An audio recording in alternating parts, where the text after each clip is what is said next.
የምስራች እንኳን ደስ አላችሁ። እዚህ በላይ አስደሳች ነገር ለኛ የለም። ረሻም በጠቅላዩ ብሎም በቀዳማዊቷ ዝናሽ የሚመራው ድብቁ ፕሮጀክት በጎንደር መተግበር ጀመረ። መጡ እንዲወጡ ተደርገዋል እና አባ ዮሴፍ የሚባሉ አሉ ያን እንዲቆጣጠሩ ያን እንዲመቱ በነ ዳንኤል ክብረት በነ አብይ አህመድ በነ አገኘሁ ተሻገር የተላኩ። ሰላም ጤና ይስጥልኝ፣ እንደምን ቆይታችሁኛል? ውድ የተከበራችሁ የማሲያስ ዩቲዩብ ቻናል ቤተሰቦች በሁለት አዳዲስ መረጃ ወደ እናንተ መጥቻለሁ። አንደኛው መረጃ የሚያስደስት ነው፣ ሁለተኛው መረጃ ደግሞ ምን ጉድ ነው የሚያስብል ይዤላችሁ መጥቻለሁ። እስከ መጨረሻው ድረስ ተከታተሉ። ለዚህ ቻናል አዲስ ናችሁ ሰብስክራይብ ማድረጉን አይርሱ። ሁላችሁም ይህን ቻናል ላይክ በማድረግ መረጃው ብዙ ሰው ጋር እንዲደርስ በኩልን ወጡ። በቅድሚያ የማስመለከታችሁ እንግዲህ ከአብሶ 2018 ከገባ ጀምሮ በአርሲ እየተፈጸመ ያለው በኦርቶዶክስ ተዋሕዶ ቤተክርስቲያን ምእመን ላይ እየተፈጸመ ያለው ግድያ በጣም የሚያሳዝንና ልብ የሚሰብር እልቂት እየተደረገ ነበረ። እንግዲህ ሀይ የሚል ሰው ጠፍቶ የሚጠይቅ ጠፍቶ ይህንን ሰላም የሚያመጣ ጠፍቶ በተቀመጠበት እያለን እየጮህን ባለንበት እንግዲህ በአሜሪካ የሚገኙ አባቶችና ትላልቅ ወንድሞች በነጩ ቤተመንግስት ይህንን ጥያቄ ይዘው ሄደው አሁን በመላው ዓለም ጉዳዩ መላው ዓለም እየተሰራጨ ይገኛል። ይህንን ላስመልክታችሁ። የምስራች እንኳን ደስ አላችሁ። እዚህ በላይ አስደሳች ነገር ለኛ የለም። በቃ የአርሲውን ጉዳይ ጮኻችሁ ወይ ቀናን ስራ ጮኸት ብቻ ነው ወይ ጮኻችሁ ምን አመጣችሁ ያያችሁ ለነበራችሁ እንሆ በትላንትናው ዕለት በዋሽንግተን በብፁዕ አባታችን በአቡነ ሉቃስ የሚመራ ጠንካራና አይበገረው ባለማተቦች ኦርቶዶክሳውያን የተባሉ ልጆች ልዑካን የአርሲውን ጉዳይ ይዘው ነጮቹ ቤተመንግስት የሚመለከታቸውን አካላት አውርተዋል። ይህንን ስብሰባ ለየት የሚያደርገው ቤተ ክህነትና የሃይማኖት ተቋማት እንደዚሁም ደግሞ የሚመለከታቸው መንግስት አካላት አንመለከተውም፣ አናየውም፣ አንሰማም ያሉት በአርሲ ኦርቶዶክስ ላይ ድረሰው ስቃይ የሚያሳየው ቪዲዮ ፎቶና የድምጽ ግጂ ለአሜሪካ ዓለም አቀፍ የሃይማኖት ነጻነት ቢሮ ይሄንን ነገር በሰፊው አሳይተናል። አሁንም ጉዟችን በዚህ ያበቃም። በኦርቶዶክሲያን ግድያና ጭፍጨፋ ላይ ሰማራችሁ እንደዚሁ ደግሞ ሞታችሁንም አናምንም ብላችሁ ደብቃችሁ ሁለተኛ ሪፖርት እናቀርባለን ብላችሁ በዛው የቀራችሁ የሃይማኖት ተቋማትም በዚህ ጉዳይ ትጠይቁበታላችሁ። አሁንም ደጋግመን እንናገራለን። የፈራ የደነገጠ ይመለስ። እኛ አጀንዳ ዛሬም ሆነ ነገ የአርሲ ኦርቶዶክሲያን ናቸው። የንጹሃን ደም በከንቱ ፈሰው አይቀርም። ስለ አርሲ ኦርቶዶክሲያን ዝም አንልም። እንግዲህ ይሄ ትልቅ ዜና ነው። ጉዳዩ የአሜሪካ መንግስት እጅ ደርሶ አሁን ደግሞ ትላልቅ ሚዲያዎች ናቸው በነገራችን ላይ ይህንን ጉዳይ እየዘገቡ ያሉት። ቪዲዮ ወደዚህ ለማምጣት ኮፒራይት እንግዲህ ይከለክላል። እሱም በማስመልከት ነው እንጂ ብዙ ትላልቅ ሚዲያዎች እየዘገቡ ይገኛሉ። ይህን የአርሲን ጉዳይ ትልቅ ጉዳይ ነው። አሁንም ይሄ ተጠናክሮ መቀጠል አለበት እስከ መጨረሻው ድረስ። አሁንም ስለ አርሲ ስለሚያልቁት በግፍ ስለሚያልቁት ዝም አንልም። አሁን ደግሞ ወደ እናንተ የማቀርበው ሰሞኑን እንግዲህ መረጃውን ለማቅረብ ራሱ በጣም ግራ የገባኝና በጎንደር ውስጥ እኔ ይፈጠራል ብዬ የማላስበው ነው ጎንደር ውስጥ የተካሄደ ያለው። እንግዲህ የመናፍቃን መጨፈሪያ ሆኗል ጎንደር። ምንድነው የተከሰተው? እስኪ እነዚህ ምስሎች ተመልከቱ። እንግዲህ ይሄ የተደረገ ያለ ጎንደር ውስጥ ነው። ከነማታባቸው ሄደው እዛ እንግዲህ ሾው ይሆን አይታወቅም። ብቻ ግን ጎንደር ውስጥ ነው እርግጠኛ መሆን የሚቻለው። ይሄ ነገር የተደረገው ጎንደር ውስጥ ያው ጎንደር ውስጥ ነው። በጣም ነው የሚያሳዝነው የሚያሳፍረው። ረሻም በጠቅላዩ ብሎም በቀዳማዊቷ ዝናሽ የሚመራው ድብቁ ፕሮጀክት በጎንደር መተግበር ጀመረ። የጎንደር ህዝብ ንቃ፣ አገሪቱን በምንፍቅና እርሾ ሊያጥለቀልቁት ቆርጠው ተነስተውልሃል። በዛሬው ቪዲዮ ታዲያ ምንድን ነው የታቀደው? መሬት ላይ የተዘረሩትስ ምን ገጥሟቸው ነው? ከጀርባ ያለው ድራማና ሴራስ ምንድን ነው? በመረጃና ማስረጃ አስደግፌ ጉዱን አጋልጣል።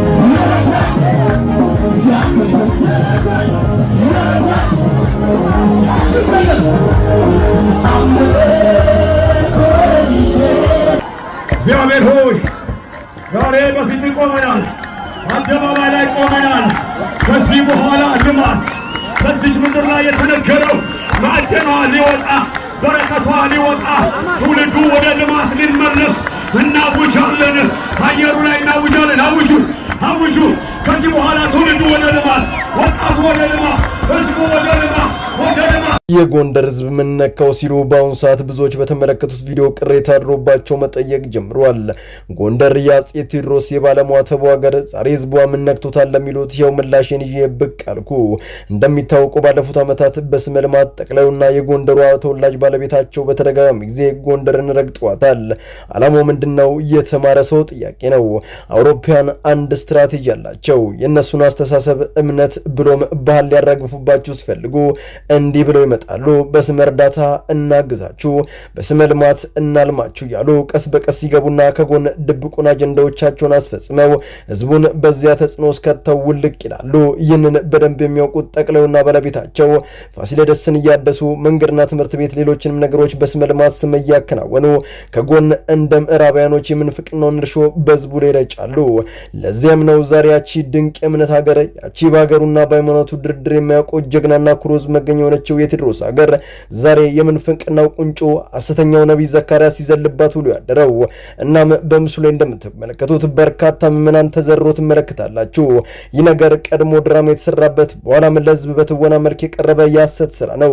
መሬት ላይ የተዘረሩት ብሎም የምትዋቸው ሰዎች የጎንደር ሰዎች ሳይሆኑ ከዚሁ ከአዲስ አበባ ስልጠና ሰጥተው የወሰዷቸው ተዋናዮች ናቸው እንጂማ የጎንደር ህዝብ በእምነቱ አይደራደርም። ለማንኛውም ጎንደሮች ንቁ ለማለት ፈልጋለሁ። እናንተ እስኪ ምንድነው ሐሳባችሁ? እኔ የምሰጠው ሐሳብ ራሱ ግራ ገባኝ።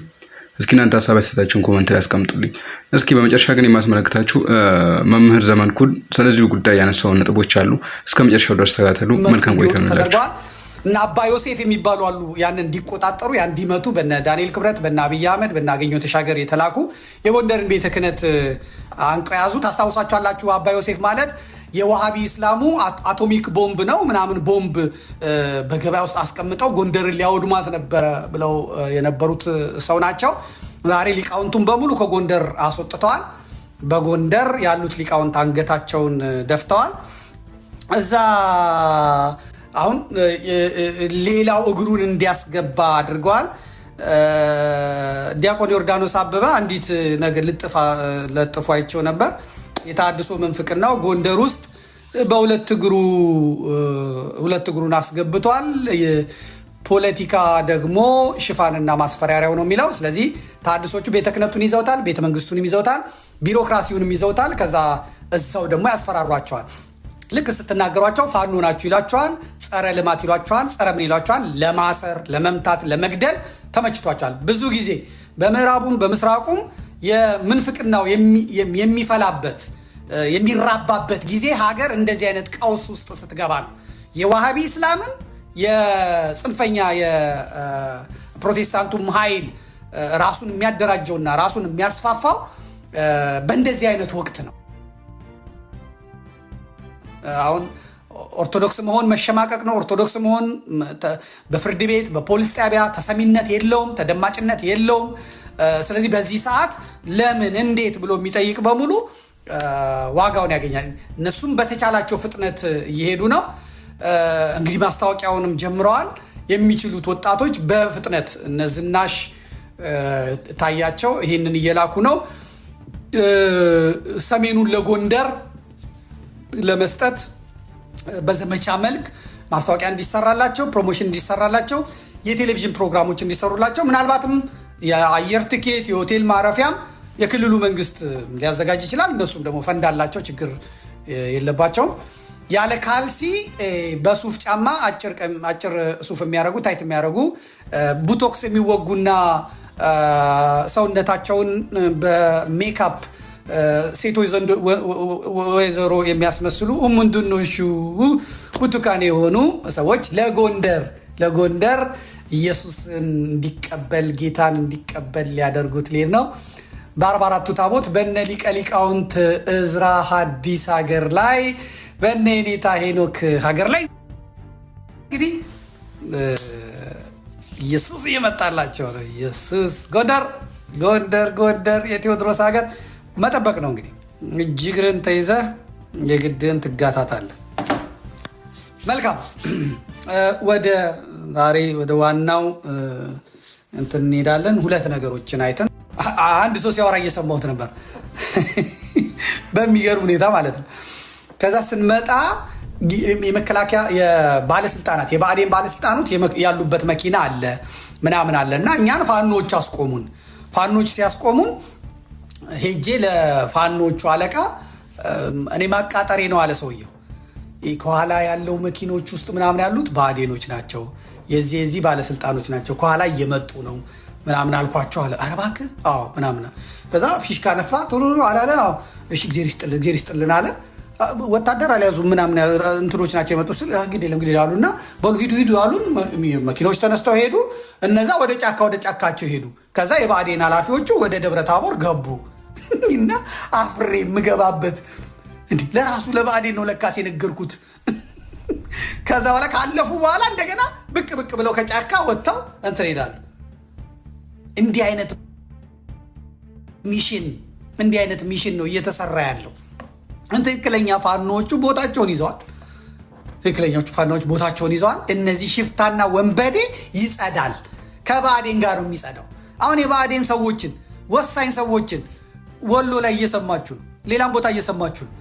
ደግሞ አውራው ሲመታ መንጋው ይበተናል፣ እረኛው ሲመታ በጉ ይበተናል። አለቀ። እየሆነ ያለው ይሄ ነው።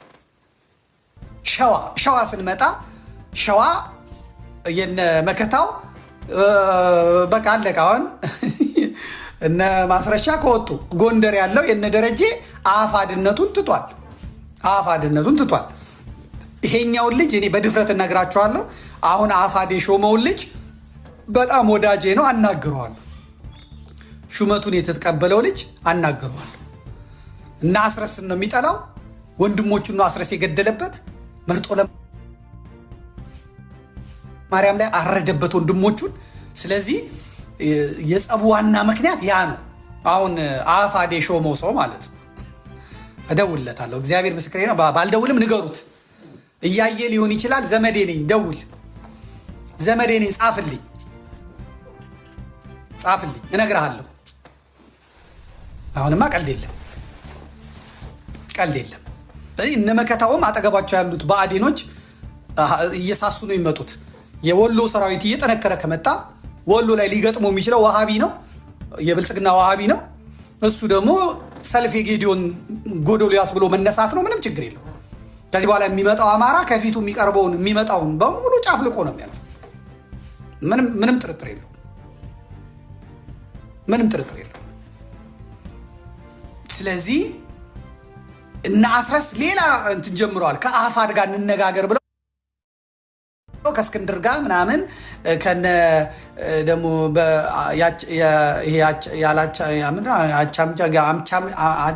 አምቻ ጋብቻ ነው የሚባል አለ። እዚህ ከደቡብ ጎንደር የሰራዊት መሪዎች ጋር አስረስ የሚያገባው የእህት ልጅ ነው ምናምን አሉ። አንዱን የፋኖ መሪ እነሱ ተጠቃቅሰው አፋብኃን በጥቅሴ ለማፍረስ ነው የሚፈልጉት።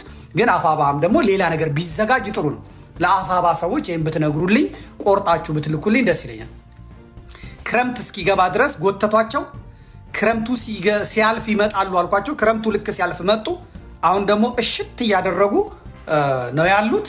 ስለዚህ አፋብኃ በራሱ ጠንክሮ ወጥቶ ምናልባትም ይሄ ጎጃም ያለው ኃይል ይሄንን ጸረ አማራ ዳግማዊ ብአዴን ኃይል መመከት ከጀመረ በጣም ጥሩ ይሆንለታል። ይሄ እዚህ አሜሪካ የተሰለፈው ተስፈኛ እነ ኢንጂነር ይልቃል እነ ማናት ማዕዚ እነ ተስፋዬ እርማችሁን ታወጣላችሁ። የሚመጣው ኃይል የሚመጣው ነገር ከባድ ነው።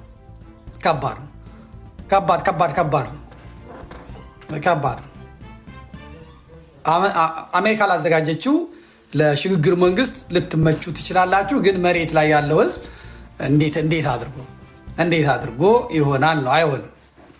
አይሆንም። እንዳ በርበሬ እንዳ ሽኳር እንዳ ቆነስ ይሄ ጎንደር ያሳደገችው ጸረ አማራ አሩላ ሰለሞን እና ዘመነ ካሴ ናቸው አንድ ላይ ሆነው ስብሐት ነጋና ዘመነ ካሴ። ጎጃም ያለው ኃይል አሁን ያለው ኃይል በራሱ በጎጃም አማሮች በበላይ ዘለቀ ልጆች ሲተኩና ቦታቸውን ሲይዙ የአማራ ትግል ይሆናል። ብለዚያ ሶስቱ የእኔ ምክር ማለት ነው፣ ጎንደር፣ ወሎ፣ ሸዋ ከጎጃም የሚይዙትን ይዘው መቀጠል። ያለበለዚያ ደግሞ ያነካካነን የሚሉ ከሆነ ጎጃም ጀግናንን ነው የሚሉት የራሳቸውን ይዘው መቀጠል ይችላሉ ማለት ነው። ግን አሁን ያሉትን ይዞ ከነዚህ ጋር ህብረት ፈጥሮ መሄድ አይቻልም። ምናልባትም ቀደም ብለው ሊያውጁ ይችላሉ። በቃን ገባል ሊሉ ይችላሉ። መልካም መንገድ ብሎ መሸኘት አግባብ ነው ብዬ ነው የማስበው። ይኸው ነው የዛሬው መርሃ ግብራችን ይሄንን ይመስል ነበር። ያን ከመጨረሴ በፊት ግን ጌታቸው ረዳን